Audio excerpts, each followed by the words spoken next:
2016 മുതൽ നിയമനം നേടിയ സംസ്ഥാനത്തെ 3000-ഓളം എയ്ഡഡ് സ്കൂൾ അധ്യാപകർ ശമ്പളമില്ലാതെ ദുരിതത്തിൽ. അധ്യാപകരുടെ 5 വർഷത്തെ ശമ്പളവും ആനുകൂല്യവുമാണ് തടഞ്ഞുവച്ചിരിക്കുന്നത്. നിയമന അംഗീകാരം നോഷണൽ അഥവാ സാങ്കല്പികമെന്നാണ് ഉത്തരവിലുള്ളത്.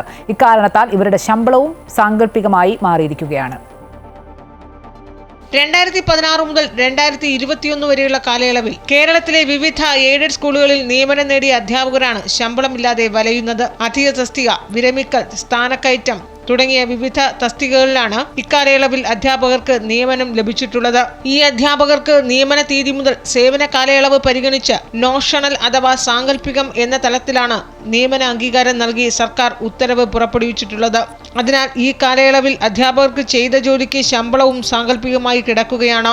വിദ്യാർത്ഥികളുടെ വർധനവിനെ തുടർന്ന് 1:1 അനുപാതം പാലിക്കണമെന്ന സുപ്രീം കോടതി ഉത്തരവ് നടപ്പാക്കുമെന്ന് മാനേജർമാർ എഴുതി നൽകിയാൽ നിയമന അംഗീകാരം നൽകുമെന്ന് സർക്കാർ ഉത്തരവിൽ പറഞ്ഞിരുന്നു. എന്നാൽ സാമ്പത്തിക ആനുകൂല്യങ്ങൾ നോഷണൽ ആയിരിക്കുമെന്ന് കൂടി കൂട്ടിച്ചേർത്തിരുന്നു. ഇക്കാരണത്താലാണ് സംസ്ഥാനത്തെ 3000-ഓളം വരുന്ന അധ്യാപകരുടെ ചെയ്ത ജോലിക്കുള്ള ശമ്പളം നിഷേധിക്കപ്പെട്ടിരിക്കുന്നത്. 5 വർഷത്തെ ശമ്പളവും ആനുകൂല്യവുമാണ് ഇവർക്ക് തടഞ്ഞുവച്ചിരിക്കുന്നത്. സർക്കാരിലേക്ക് പലതവണ നിവേദനം നൽകിയിട്ടും ഫലമുണ്ടായില്ല. ഒടുവിൽ സെക്രട്ടേറിയറ്റ് പടിക്കൽ സമരം ചെയ്യുകയാണ് അധ്യാപകർ. അമൃത ന്യൂസ്, തിരുവനന്തപുരം. നിയമന അംഗീകാരം നേടി 4 വർഷം പിന്നിട്ടിട്ടും ചെയ്ത ജോലിക്ക് ശമ്പളം കിട്ടാതെ പലവട്ട നിവേദനം നൽകി സർക്കാരിന്റെ കനിവിനായി കാത്തിരിക്കുകയാണ് അധ്യാപകർ. വായ്പയും പലിശയും ഉൾപ്പെടെ ലക്ഷക്കണക്കിന് രൂപയുടെ കടക്കണിയിൽപ്പെട്ട അധ്യാപകർ തങ്ങളുടെ 5 വർഷത്തെ അധ്വാനത്തിന്റെ കൂലിയാണ് സർക്കാരിനോട് ആവശ്യപ്പെടുന്നത്. ഞങ്ങൾ ഒരിക്കലും ചോദിക്കുന്നത് ഞങ്ങളെ DA വർദ്ധിപ്പിക്കാനല്ല, ഒരിക്കലും ഞങ്ങൾ മറ്റുള്ള ആനുകൂല്യം ലഭിക്കാനല്ല, ഞങ്ങൾക്ക് ഏതെങ്കിലും തരത്തിലുള്ള ശമ്പള വർധന വേണ്ടിയല്ല. ഞങ്ങൾ ഈ 5 വർഷം പണിയെടുത്ത ശമ്പളം അനുവദിക്കാൻ വേണ്ടി മാത്രമാണ് ഞങ്ങൾ ഈ സമരവുമായി മുന്നോട്ട് വരുന്നത്. സാധാരണ ഞങ്ങളെ സംബന്ധിച്ച് സമരം ചെയ്യാന്ന് പറയുന്നത് ഞങ്ങൾക്ക് താല്പര്യമില്ലാത്ത സംഗതിയാണ്. സർക്കാർ ഇതിന് കാരണമായി പറയുന്നത് സ്വാഭാവികമായിട്ടും സാമ്പത്തിക ബാധ്യതയാണ്. പക്ഷേ ഞങ്ങൾ പറയുന്നത് ഞങ്ങൾ ഒരിക്കലും കയ്യിൽ നേരിട്ട് പണം നിലനിൽക്കുക മാത്രമല്ല, ഞങ്ങൾക്ക് PF-ലേക്കെങ്കിലും ഞങ്ങൾക്ക് നൽകാനുള്ള ശമ്പളം അനുവദിച്ച് നൽകണമെന്നാണ് സൂചിപ്പിക്കാനുള്ളത്. ഞങ്ങൾ ഓരോ അധ്യാപകരും ശമ്പളമോ മറ്റോ ആനുകൂല്യങ്ങളോ ഇല്ലാതിരുന്നത് കൊണ്ട് തന്നെ സ്കൂൾ സമയങ്ങൾക്ക് ശേഷം പല ജോലികൾ ചെയ്തുകൊണ്ടാണ് നിത്യവൃത്തികളും മറ്റുള്ള സംഭവങ്ങളും മുൻപോട്ട് പോയിരുന്നത്. നമ്മളെ സ്കൂളിലുള്ള പല ആവശ്യങ്ങളുണ്ടായിരിക്കും. കുട്ടികൾക്ക് ചെറിയ സമ്മാനങ്ങൾ നൽകേണ്ടി വരും.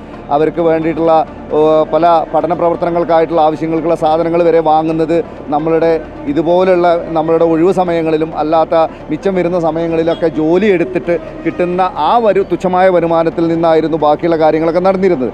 ഈ കൊറോണ പോലുള്ള കാലഘട്ടങ്ങൾ ഉണ്ടായിരുന്ന സമയത്ത് അത്തരത്തിലുള്ള വരുമാനം കൂടി നിലച്ചൊരു സാഹചര്യത്തിൽ നമ്മൾക്കൊരു എക്സ്ട്രാ ബേർഡൻ കൂടി ഉണ്ടാവുകയായിരുന്നു ഓൺലൈൻ ക്ലാസ്സുകൾ എന്നുള്ള രീതിയിൽ വന്നപ്പോൾ.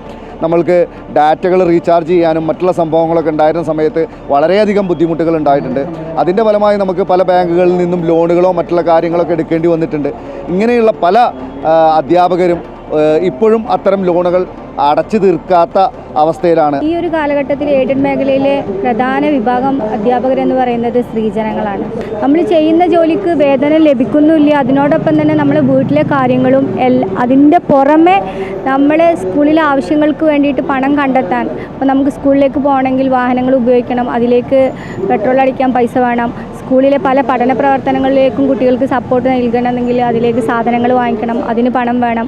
അത്തരം കാര്യങ്ങൾക്കൊക്കെ വീട്ടിലെ കാര്യങ്ങളും അതിനോടൊപ്പം മറ്റു പല ജോലികളിലും, അതായത് ട്യൂഷൻ സെൻ്ററുകൾ, അതുപോലെ പല ക്രാഫ്റ്റ് വർക്കുകൾ അങ്ങനെയൊക്കെ ചെയ്ത് നമ്മൾ എക്സ്ട്രാ ഇൻകം കണ്ടെത്തേണ്ട ഒരു ബുദ്ധിമുട്ടിലൂടെയായിരുന്നു ആ ഒരു കാലഘട്ടത്തിൽ പോയിക്കൊണ്ടിരുന്നത്. ഈ നോഷണൽ അംഗീകാരം നേടിയ അധ്യാപകരിൽ ഭൂരിഭാഗവും ലേഡീസാണ്. അതുകൊണ്ട് തന്നെ സ്ത്രീകളുടെ പ്രശ്നങ്ങൾ സമൂഹത്തിൻ്റെയോ ഭരണ നേതൃത്വത്തിൻ്റെയോ മുന്നിലേക്ക് എത്തിപ്പെടുന്നില്ല, അല്ലെങ്കിൽ അവഗണിക്കപ്പെടുന്നു എന്നുള്ള ഒരു കാര്യം കൂടി ഇതിൻ്റെ പുറകിലുണ്ട്. പക്ഷേ ഒരു കാര്യം മനസ്സിലാക്കണം, സ്ത്രീകൾ അവരുടെ സ്കൂളുകളിൽ മാത്രമല്ല, ഈ മൾട്ടി ടാസ്ക് അവരുടെ സ്കൂളുകളിൽ മാത്രമല്ല കാണിക്കുന്നത്, അവരുടെ വീടുകളിൽ ഓരോ കുടുംബവും സമൂഹത്തിൻ്റെ അടിത്തറയാണെന്ന് നമുക്കറിയാം. ആ കുടുംബ പരിപാലനവും കൂടെ ചെയ്യുന്നുണ്ട്. അപ്പോൾ അവരുടെ ടാസ്ക് വർദ്ധിക്കുകയാണ് ചെയ്യുന്നത്. അപ്പോൾ ഇത്തരത്തിൽ വളരെയധികം സ്ട്രെസ്ഡ് ആയിട്ടുള്ള കുറേ അധ്യാപകന്മാർ നമ്മുടെ സമൂഹത്തിൽ ഉണ്ടായിക്കൊണ്ടിരിക്കുകയാണ് ഈ നോഷണൽ കാരണം. അതുകൊണ്ട് ആണ് ആത്മഹത്യകൾ പോലും അധ്യാപകരുടെ ഇടയിൽ ഉണ്ടാകുന്നത്.